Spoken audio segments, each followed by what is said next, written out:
군용 클래스 군용쌤입니다. 우리는 지난 시간에서 이제 고려의 지방제도 관리제도에 대해서 살펴보도록 하겠습니다. 지난 시간에 고려의 중앙제도에 대해서 배웠는데 고려의 제도가 내용이 많습니다. 삼국시대, 통일신라시대 때의 그 제도사, 그렇게 생각하면 접근 자체가 안 됩니다. 왜냐하면 시대가 지나면서 제도라는 게 점차 체계화되고 새로운 제도가 만들어지고 내용이 많아졌던 거죠.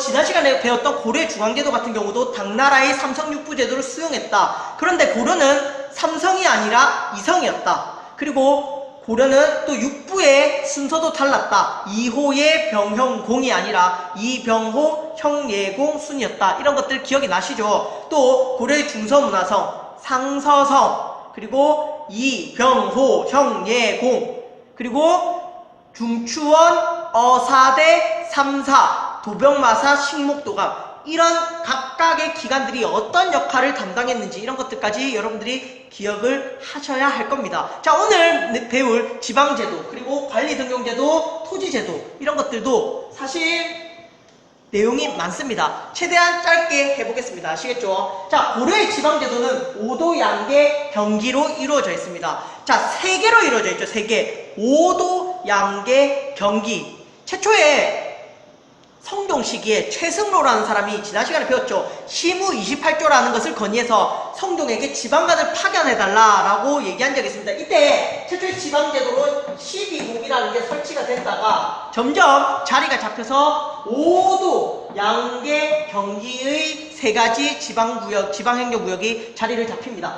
5도는 5개의 도라고 해서 5도입니다. 이 5도는 일반 행정구역이었고요.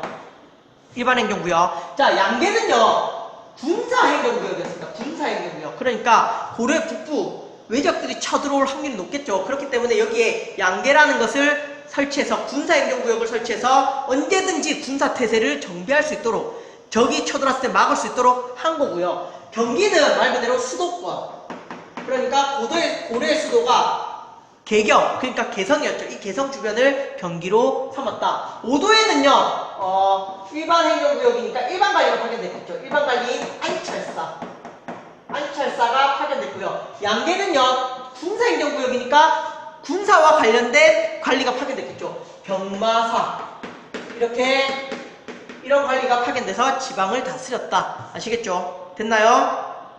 자, 5도 양계 경기 3개로 이루어져 있었다. 자, 그리고 이 5도 양계 경기가 큰 틀이었다면 그 아래 주, 군, 현이라는 행정구역이 있었다. 작은 행정구역이 있었다라고 생각하면 됩니다. 그런데 고려에서 특이한 점은 주, 군, 현에도 특색이 있습니다. 주현, 속현이 있었는데요. 이게 무슨 말이냐면은, 주현, 속현이 있었다는 말은 무슨 말이냐면은, 주현, 즉 지방관이 파견되었던 현을 주현이라 불렀고요. 속현, 지방관이 파견되지 않았던 곳을 속현이라고 불렀다는 겁니다. 그러니까 고려는 모든 지역에 지방관이 파견됐다, 그렇지 않다? 그렇죠. 모든 지역에 지방관이 파견되지 않았다는 겁니다. 뭐 때문에? 이 속현이라는 곳이 있었다. 모든 지역에 지방관이 파견된 것은 아니다. 아시겠죠? 주, 군, 현 모두의 지방관이 파견된 것은 아닙니다. 아시겠죠? 아시겠습니까? 이해갑니까? 자, 그래서 어떤 지역은 지방관이 파견되고 어떤 지역은 지방관이 파견되지 않았다라는 거 이해해 주시면 되겠습니다. 아시겠죠? 주, 군, 현 모두의 지방관이 파견되지 않았다. 자, 그리고 또 하나 고려의 특이한 제도가 향후국소입니다. 여기는 우리가 일반적으로 특수행정구역이라고 합니다. 특수행정구역으로서 향부곡소가 있었다. 이 향부곡은 뭐냐면은 국가역을 담당했다라고 생각이 되는데요. 향부곡은 농업, 소는 수공업을 담당해서 국가의 역을 담당해서 뭐 세금도 많이 내고요. 국가에 필요한 물건도 생산하고 뭐 이런 역할을 담당했을 것이다 라고 우리가 추측하고 있습니다. 또 뭐 논란이 있습니다. 특수행정구역이잖아요. 특수한 곳입니다. 그러니까 일반 행정구역이 아니라 특수행정구역이기 때문에 아마도 이 향부곡소에는 천민이 살았다 이렇게 주장하는 학자도 있고요. 천민이 살았던 구역이다. 아니다. 천민들이 어떻게 국가의 역을 담당하느냐. 국가의 세금을 안 낸다. 천민들은 국가 세금을 안 내기 때문에 이들은 천민은 아니고 일반인데 일반 백성이 사는데 신분은 낮았을 것이다. 이렇게 주장하는 학자들도 있습니다. 이건 논란이 되고 있는 상황이고요. 어쨌든 향부곡소라는 특수행정구역이 있었고 이들이 농업과 수공업을 담당하면서 국가에 세금도 내고 국가에서 필요로 하는 물건도 생산했다. 이 정도까지만 알면 될 것 같습니다. 고려의 지방제도 특이하죠. 5도 양계 경기, 그러니까 3개로 나누어져 있었던 것도 있고요. 그리고 주군현이 있었는데 지방간이 파견된 곳과 파견되지 않은 곳도 있었고요. 자, 그리고 향부곡소라는 특수행정구역도 존재했다. 이게 고려의 지방제도였습니다. 자, 넘어가서 우리 관리등용제도 살펴보겠습니다. 관리등용제도는 우리가 과거제와 응서제를 구분해야 되는데 이 과거제는요 실력입니다. 그러니까 시험을 쳐서 그 시험에 통과하면 과거라는 시험을 통과하면 관리가 되는 겁니다. 근데 응서제는요 신분입니다. 신분.